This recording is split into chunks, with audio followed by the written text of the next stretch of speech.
بعد البحث على كل ما هو جديد وحصري وبعد ظهور قناة مودرن على تردد جديد، كنت حابب اعمل معاكم فيديو على سبيل التوضيح والتأكيد، وزي ما احنا معودينكم على كل ما هو جديد. صباحكم فل ومساكم احلى مع محمد حسن اتش دي في فيديو جديد من فيديوهاتنا. وبعد ظهور قناة مودرن على تردد جديد، كنت حابب اكون معاكم بفيديو لتوضيح التردد اللي تم ظهور القناة عليه.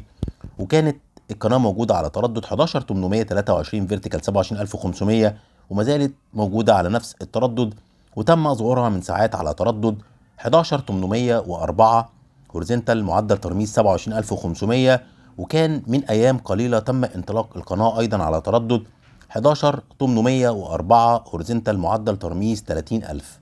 فتم تعديل معدل الترميز الخاص بالقناة ليصبح 27500.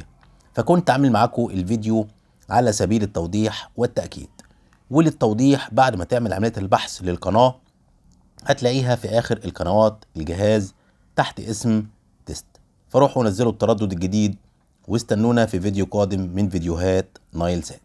كان معكم منشئ المحتوى الأول في عالم الترددات والقنوات على نايل سات.